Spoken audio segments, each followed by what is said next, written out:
नमस्कार, मैं हूं अंकुर और आप देख रहे हैं सत्य हिंदी का न्यूज बुलेटिन। एक नजर अब तक की सुर्खियों पर। मोदी लगातार जजों को तोहफा दिए जा रहे हैं, लेकिन उन जजों को जिन्होंने मोदी को और बीजेपी को जज नहीं किया और मोदी को उनके फैसले पसंद आए, अब सुप्रीम कोर्ट के पूर्व जज जस्टिस अरुण मिश्रा को फिर से तोहफा दिया गया है। उनको अब भारतीय क्रिकेट कंट्रोल बोर्ड यानी बीसीसीआई ने लोकपाल नियुक्त किया है। वो इसके अलावा नैतिक अधिकारी के रूप में भी कार्य करते नजर आएंगे।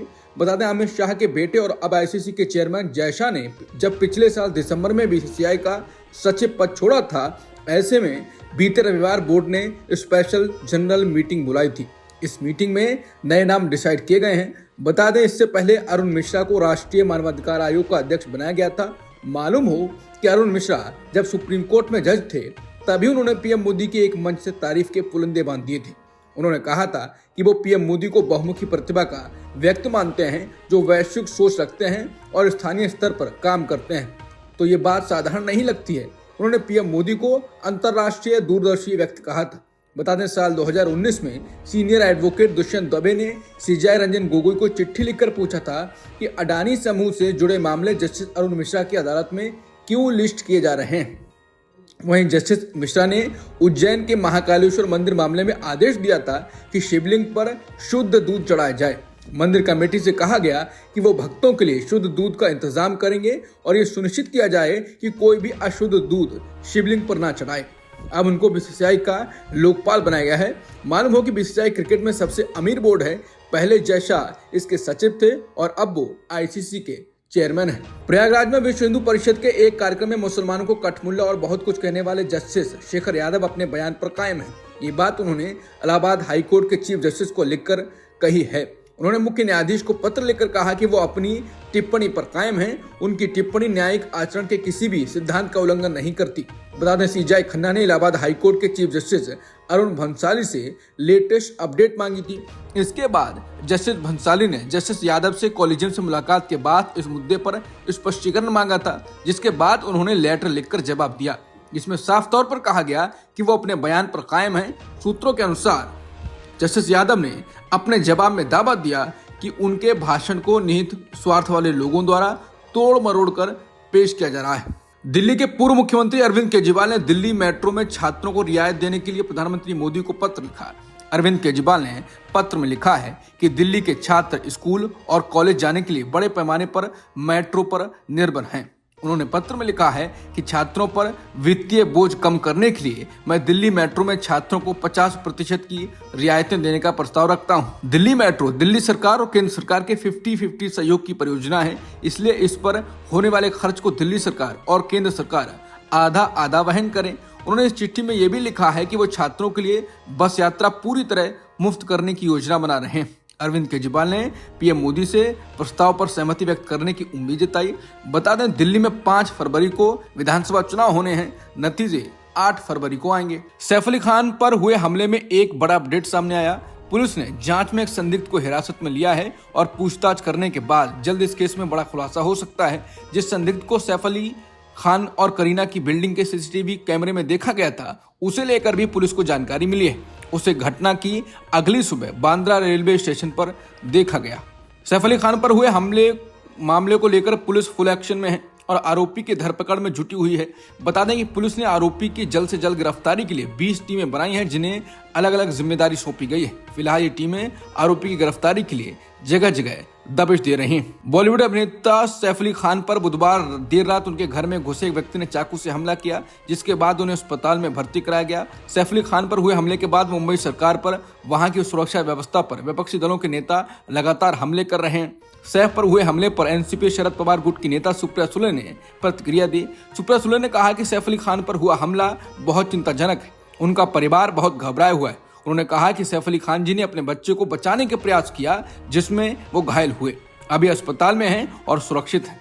सुप्रिया सुले ने कहा कि मेरी मुंबई के पुलिस कमिश्नर से बात हुई है, वहां की स्थानीय पुलिस से भी मैंने बात की। उन्होंने कहा कि घटना के बाद से वहां पर पुलिस मौजूद है। इस घटना में जो भी शामिल है उसे जल्द पकड़ लिया जाएगा। परिवार की सुरक्षा की जिम्मेदारी मुंबई पुलिस की है। यूपी के पूर्व सीएम और समाजवादी पार्टी के मुखिया अखिलेश यादव ने योगी सरकार पर फर्जी आंकड़े पेश करने का गंभीर आरोप लगाया। प्रयागराज में महाकुंभ मेले को लेकर अखिलेश यादव ने कहा कि सरकार द्वारा प्रस्तुत आंकड़े पूरी तरह से मनगढ़ंत हैं। उन्होंने एक प्रेस कॉन्फ्रेंस में कहा कि सरकार का हर आंकड़ा फर्जी है, यहाँ तक कि कई ट्रेनें खाली जा रही हैं, लेकिन सरकार इन्हें भरा हुआ दिखा रही है। अखिलेश ने दावा किया कि गोरखपुर जाने वाली ट्रेनें भी खाली जा रही हैं, जिससे सरकार की भरोसेमंदी पर सवाल खड़े होते हैं। महाकुंभ के अलावा अखिलेश यादव ने सरकार की आर्थिक नीतियों पर भी निशाना साधा। उन्होंने कहा कि नोटबंदी और जीएसटी जैसे कदमों ने देश की अर्थव्यवस्था को बुरी तरह प्रभावित किया है। अखिलेश ने कहा कि नोटबंदी के समय दावा किया गया था कि इससे काला धन खत्म हो जाएगा, लेकिन भ्रष्टाचार और बढ़ गया। इसके बाद जीएसटी ने व्यापारियों की कमर तोड़ दी। उन्होंने कानपुर का उदाहरण देते हुए कहा कि वहां के व्यापारी अब शहर छोड़ने पर मजबूर हो गए हैं। पीएम मोदी के 5 जनवरी 2022 को फिरोजपुर दौरे के दौरान सुरक्षा चूक एक बार फिर सुर्खियों में है। कोर्ट ने फिरोजपुर जिले के भारतीय किसान यूनियन क्रांतिकारी और क्रांतिकारी पेंडू मजदूर यूनियन के 25 सदस्यों के खिलाफ गिरफ्तार वारंट जारी किया है। बता दें, पीएम की सुरक्षा में सेन का यह मामला 3 साल पुराना है। जब पीएम मोदी 5 जनवरी 2022 को पंजाब के फिरोजपुर दौरे पर थे, उस सड़क के रास्ते से जा रहे थे। किसानों का अपराध यह है कि वो प्रदर्शन कर रहे थे और प्रदर्शन के कारण पीएम मोदी का काफिला रुका रहा। इसके बाद अब हत्या के प्रयास का मामला दर्ज किया गया है। बता दें, पीएम मोदी ने काफिला रोकने के बाद अधिकारियों से बठिंडा एयरपोर्ट पर लौटकर कहा कि अपने मुख्यमंत्री को धन्यवाद कहना कि मैं बठिंडा हवाई अड्डे तक जिंदा लौट पाया। अब इस मामले में हत्या के प्रयास के अलावा कई धाराओं में मामले दर्ज किए गए हैं। एफआईआर में 26 लोगों के नाम हैं, जिनमें बीकेओ क्रांतिकारी के महासचिव बलदेव सिंह जीरा, लखविंदर सिंह, अवतार सिंह, ज्ञान सिंह और दूसरे यूनियन सदस्य और क्रांतिकारी पेंडू मजदूर यूनियन से जुड़े किसान शामिल हैं। आरोपियों में से एक मेजर सिंह की मौत हो चुकी है, जिसके चलते 25 लोगों के खिलाफ गिरफ्तारी वारंट जारी हुआ है। जिसके बाद लोग सवाल उठा रहे हैं कि पंजाब में आम आदमी पार्टी की सरकार है और अब 3 साल बाद किसानों पर एफआईआर दर्ज की गई है। लोगों का कहना है कि किसान नेता जगजीत सिंह डल्लेवाल आमरण अनशन पर हैं, 50 दिन से ज्यादा हो चुके हैं और आप सरकार में एफआईआर दर्ज होती है। लोग कह रहे हैं कि आप और बीजेपी एक हैं। मोदी के सामने आने वाले किसानों को गिरफ्तार किया जाएगा। कांग्रेस सांसद और लोकसभा में नेता प्रतिपक्ष राहुल गांधी गुरुवार देर रात एम्स पहुंच गए। इस दौरान उन्होंने अस्पताल के आसपास सड़कों, फुटपाथों और सबवे पर ठहरे मरीजों और उनके परिजनों से मुलाकात की। अव्यवस्था को लेकर राहुल गांधी नाराज हो गए और उन्होंने केंद्र और दिल्ली सरकार पर निशाना साधा। कांग्रेस की ओर से वीडियो और फोटो पोस्ट कर लिखा गया है कि इलाज के लिए महीनों का इंतजार, असुविधा और सरकार की असंवेदनशीलता, ये आज दिल्ली एम्स की सच्चाई है। हालात ये हैं कि अपनों की बीमारी का बोझ लिए दूर दराज से आए लोग इस टूटती सर्दी में फुटपाथ और सबवे पर सोने को मजबूर हैं। आज नेता विपक्ष राहुल गांधी ने इलाज का इंतजार करते हुए उन मरीजों से मुलाकात की, उनसे बात की और उनकी समस्याएं सुनी, परेशानियां सुनी। कांग्रेस ने आगे कहा, दूर दराज से इलाज के लिए आए लोग यहाँ सड़कों, फुटपाथ और सबवे पर सोने को मजबूर हैं।